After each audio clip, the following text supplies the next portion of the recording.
Hey, hey, hey. Must be inner child healing day because look at my hair. We're going back to our inner child. But you know what? We don't even have to go so far. I've just been sitting here thinking about this. I have a daughter now who is 10, almost 11. So she's in that tween stage that's like, I just don't even understand what's happening. And then we have this quarantine on top of everything that's just making everybody nutty in their own ways. It's like whatever you were nutty about before is like you're 10 times nuttier. You're just like digging into your nuttiness during quarantine. I'm seeing it in myself and in everybody, and it's kind of funny. I mean, it's sad too, but I shouldn't laugh at everything. Gotta laugh or you'll cry. But guys, we gotta do better by our kids. We have to do better by our children. We know this, we know what to do now. We've been talking about this. You know, Vivian, my daughter's been involved in some like the girl drama that I don't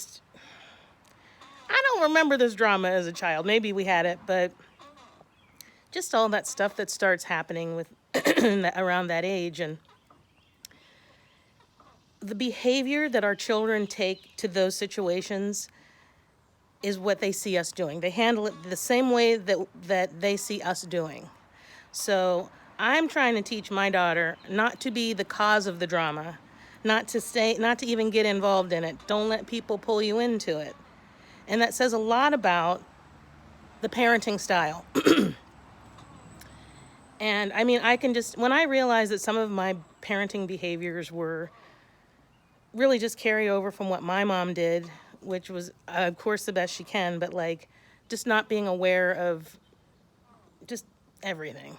For us in our family, it was a lot of just, and it was maybe of the time, I was born in 1970, so you know what time that was. But it was just more of you're just controlling. I'm a parent.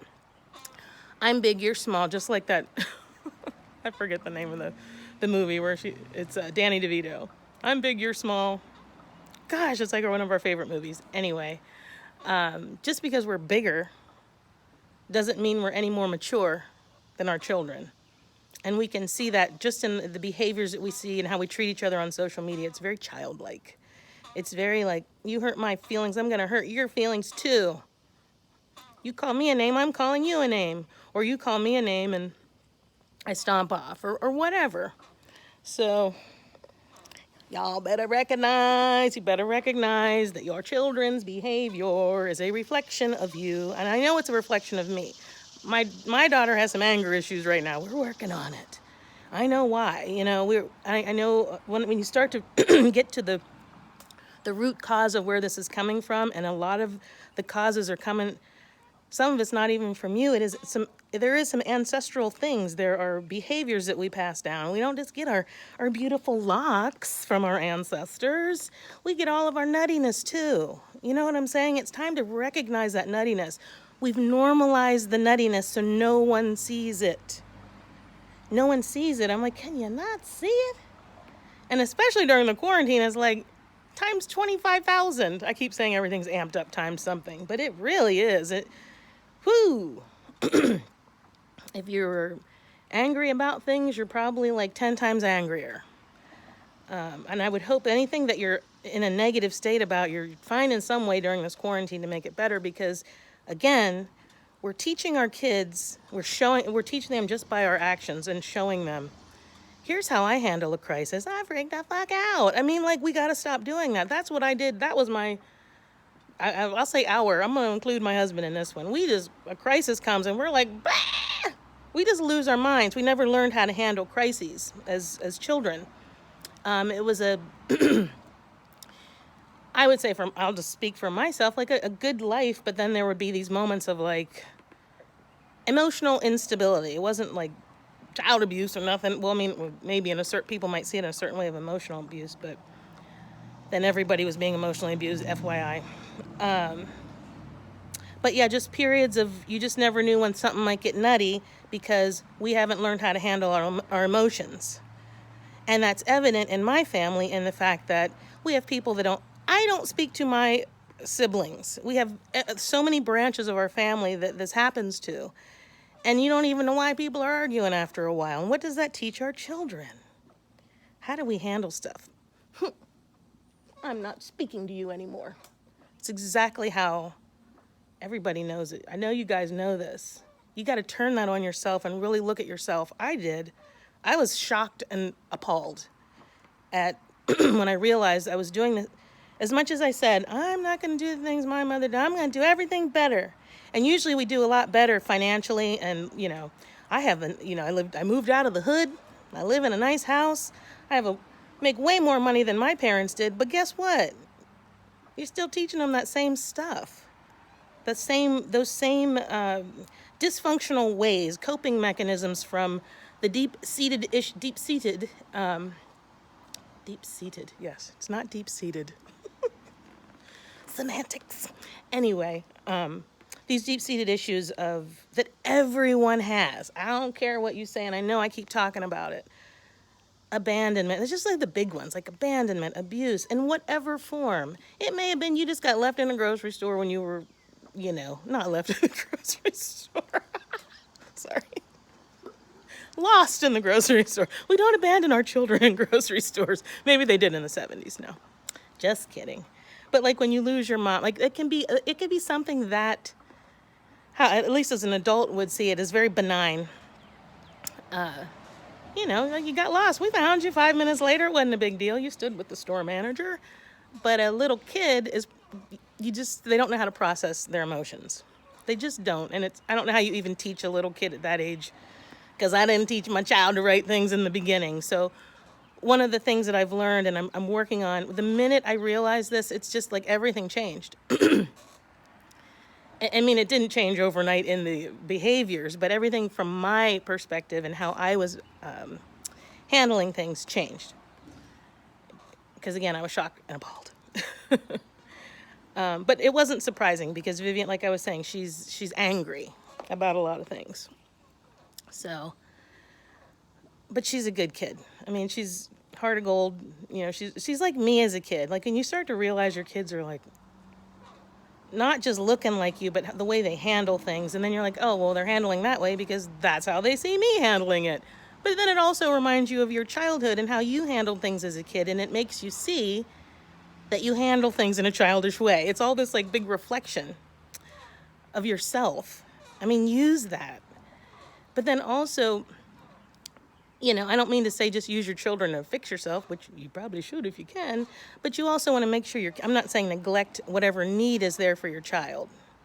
So, therapy, whatever. I think the biggest thing, if we could teach our kids one thing, pass to the next generation and really start healing this world and start, like I say, everybody got to go into your heart. Let's teach the children, well, first of all, we've got to teach the children how to handle their emotions, what to expect when you're a tween.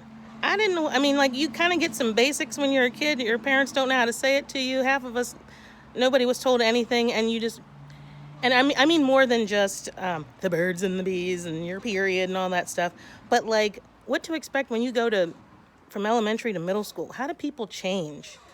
How do you handle arguments with people? Like there's a point where you have to start teaching a child how to handle difficulty with some maturity.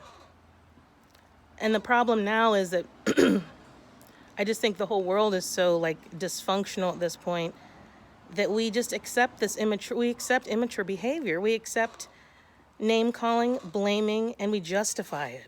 I mean, then we got the nerve to justify it.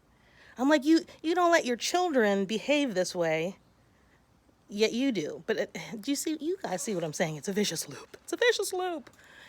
I really want you guys to think about this. It's all I think about because, again, like when I recognize that what I'm seeing in my daughter really is a reflection, like especially the good stuff I love. And I'm like, oh, yes, I used to love to color and draw. And she brings that out and they remind you of the things that you used to love. And sometimes they're trying to show you like, hey, start doing that stuff again. It's fun. They remind you of fun, But then when you see the bad stuff or the negative, or whatever you want to say, negative or unhealthy behavior, when I see it, I mean, I know it's a reflection. If not a reflection of me or my behavior, it's a reflection of my husband's. And we just know it. We both know that now. And so when I see it in other kids, you know, I'm not judging, but I kind of am judging that. I'm sorry. It is a reflection, and we owe it to our children. We owe it to ourselves. But how do we teach our children how to be emotionally mature and how to handle difficult situations if we ourselves cannot handle difficult situations, like getting through this COVID that might last a year? Who knows how long this is going to last? Are you guys going to continue to be yelling at each other and calling each other names? And I don't even want to hear what you have to, like, if you're not even trying to understand your friend, somebody that you called a friend. I'm like, are we doing this again? And then I'm sure it's going to happen again with the election. So I love everybody so much, but I'm done with it. Like, you just walk away from me. It's okay. Know that I love you, and you don't have to be in any contact with me, because the behavior now, this behavior that I see in ourselves, now reflecting in our children, and our children really need some help getting through this time.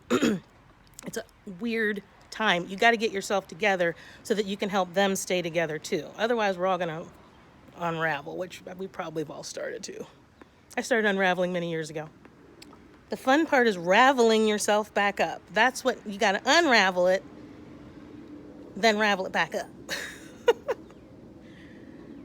Anywho, our children are going to be fine, but we have to, and we can be a part of that. We can be a part of not only our own healing, but theirs. And just think, if we can teach them how to handle these things, if we can stop this name calling, if we can actually try to, we may not ever understand another person's point of view,